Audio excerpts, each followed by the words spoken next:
I'm Carolyn Honia, lactation consultant and owner of Lake Norman Breastfeeding Solutions. Today, we're talking about sleep strategies for older babies. It's really common and normal for babies to continue to wake up even as they get older. In one study, they found that at least half of babies ages 6 to 12 months were still waking up once or twice at night, regardless of whether they were breastfed or formula fed. And in our past videos, we've talked about how night feeds are actually incredibly important and protective for younger breastfed babies. So when is it reasonable to hope or expect that your baby will start to sleep through the night without it jeopardizing your baby's growth or your milk supply? In our practice, we find that most babies start to sleep through the night and can still sustain their growth once they're established on solid foods, which normally happens by about 9 months. Between 6 to 9 months, we consider 1 or 2 night wakings as perfectly normal and probably helpful for your baby's growth and development. But if your baby's waking up a lot more often than that, then keep listening for strategies to improve their nighttime stretches. Or if your baby is well established on solids, 9 months or older, and still night waking, and you feel ready to wean them at night and to look for other strategies to help them sleep better, then continue on. We're going to cover 5 main strategies today. The first one is to ensure adequate daytime breastfeeds. Before babies are established on solid foods, they need to maintain about the same number of breastfeeds in a day. One of the reasons for that is most women have a limit on how much milk they can actually fit and store within their breast. Studies have found that babies continue to average 3 to 4 ounce feeds as they get older when they're directly breastfeeding, which is really different than our cultural expectations that babies are taking bigger feeds as they get older. In reality, we don't actually see that happen as much with breastfed babies. So because they continue to average 3 to 4 ounce feeds, that means they continue to need about 7 to 8 breastfeeds to maintain their growth.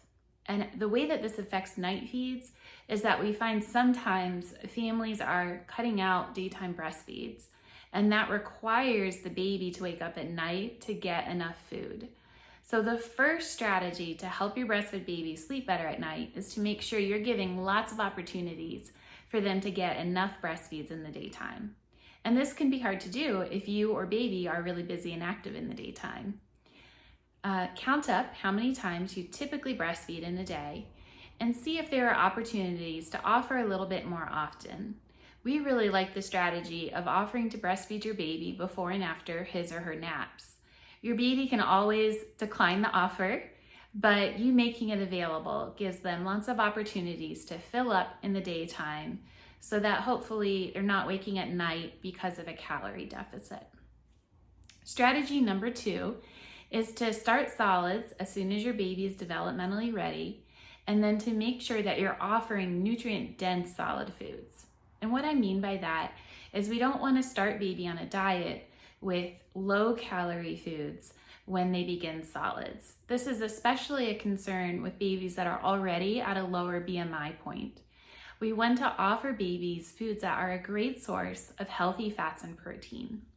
In fact, the USDA recently released guidelines, and they recommended that about half of the calories that a toddler or an older baby are consuming should come from foods that are high in healthy fats and proteins.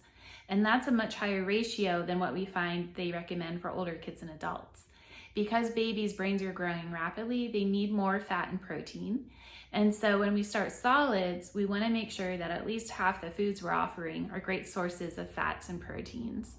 And this gives them a chance as they slowly wean off breast milk to make up those gaps with really nutrient-dense foods. Some example of this would be eggs, which could be scrambled, boiled, omelets cut in strips, salmon, or really any kind of fish is a great texture and high in healthy fat and protein.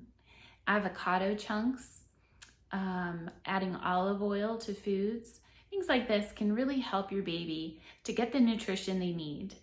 And there are some hints in studies that at this age, 6 months and older, 6 to 9 months in particular, that as babies do become established on these nutrient-dense solid foods, that it does help them not to eat as much at night. In the studies, they found babies did still wake up at night, even if they were eating a balanced daytime diet, but they were less likely to cue for feeds and more likely to just need a little bit of soothing to help them get back to sleep again. By the time your baby is 9 months old, they should probably be having 3 solid food meals a day, and it should contain foods from all of the food groups. So take a look at your baby's diet and make sure that you're not offering too many low-calorie foods, such as fruits and vegetables, for them to fill up on. While we certainly want them to get those foods, enjoy them, create a love for those foods, we don't want them necessarily to fill up on those foods at this age where they're growing so rapidly. The third strategy is to have a consistent sleep routine for your baby. This varies family to family really widely, but in general, we find that if a baby has a predictable wake-up time in the morning, set naps, and a predictable bedtime, it really helps them sleep well at night. And you can also aid this by having certain cues for your baby where they know that it's time to sleep and go to bed. And that's most common in our culture in the bedtime routines that we see, whether that's reading a book, singing a song, getting on pajamas, turning on a sound machine, closing the curtains, rocking. Things like this help to signal to babies that it's time to sleep. So you can incorporate shorter versions of that for their naps as well, and then definitely at bedtime. But we encourage families to also work towards a consistent nap schedule. If you're watching this video, most likely your baby is between the ages of 6 to 12 months. And at that age, most babies need 2 naps. So if your baby's not sleeping well at night, make sure that they are getting good naps in the day. It's a little bit counterintuitive, but when babies are sleep deprived and not getting good naps, it actually worsens their sleep at night. So sometimes just by helping them get consistent sleep in the daytime can help them at night. You can also work on some sleep habits at their naps, such as being able to fall asleep unassisted. We do recommend nursing your baby before their naps and at bedtime. Breast milk has ingredients that help babies sleep, such as hormones or precursors to melatonin. So having your baby be well fed before their nap or their bedtime is actually going to improve their sleep. But at the same time, with older babies, we try not to nurse them into a deep sleep and then set them down, because at that age, they want whatever they fell asleep with to continue to be with them throughout the feed. So nurse before their sleep, but try to avoid nursing into that deep sleep state. You might do that by kind of like tickling them and bugging them a little bit to keep them from going into deep sleep while they finish their feed. Or some families will have some other step right before their bed, in between the breastfeed and the bedtime. It's okay to lay them down drowsy or even in a light sleep. We're mostly just trying to avoid them feeling like they need the breast to go into a deep sleep and to stay in that deep sleep. So work on that nap routine and those sleep routines. And then finally, if you've tried those 3 things and you've been really consistent for several weeks and you're not seeing progress, then the next step might be to use some gentle sleep training strategies. For example, when your baby wakes up at night to nurse and you feel like they're getting lots of daytime breastfeeds, they're eating a great balanced solid food diet, they have a steady nap routine, and they're waking up at night, you could start to shorten breastfeeds to reduce the amount of milk they're dependent on at night. So for example, instead of nursing for 20 minutes at night, you might gradually cut that back by a minute or 2 each night, and possibly getting down to about 5-minute breastfeeds at night. And that might help to reduce baby's dependency on it, with the hope that then in the daytime they will fill up more. But be really careful with this. If they're 6 to 9 months old, there's a very good chance they still need 1 or 2 night feeds, but they probably don't need 4, for example.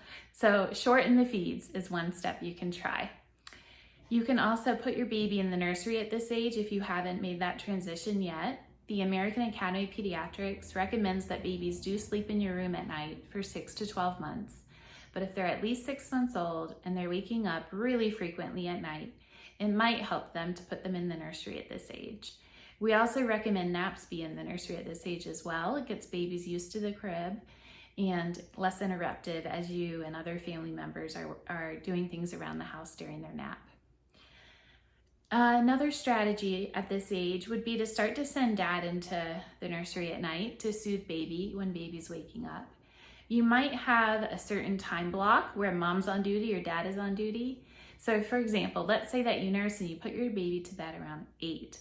You might have an arrangement where from 8 p.m. to midnight, dad is on duty. And anytime baby wakes up during that time frame, dad goes in and soothes baby back to sleep. Whether that's giving baby a passy, patting his back, rocking him. I would not use a bottle at this time since we're trying to work away from night feeds. But dad can find any way that he feels confident to try to soothe baby back to sleep. And then maybe from midnight on, mom is on duty for the first feed of the night. And then after that feed, dad's back on duty again.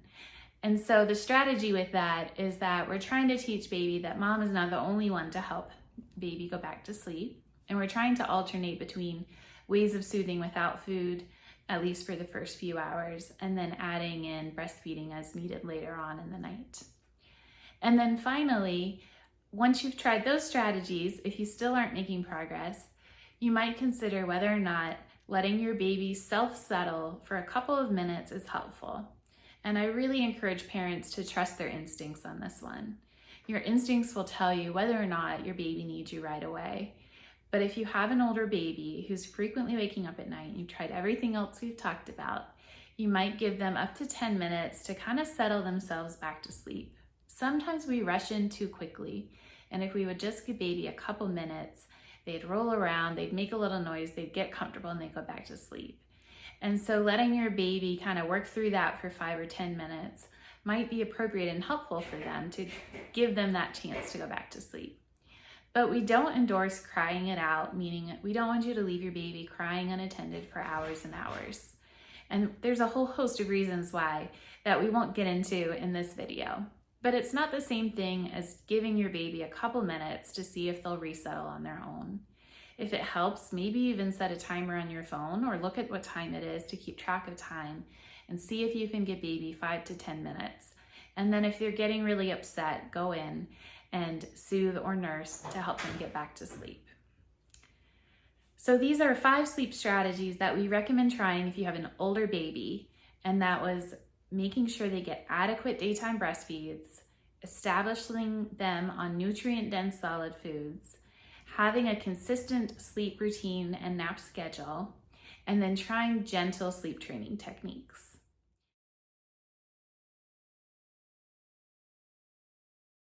We want you to know, families, that your baby will eventually sleep through the night, and it is not a mark of your success as a parent or your skills. It is perfectly normal for babies to night nurse, and in other cultures, it's just accepted as the norm.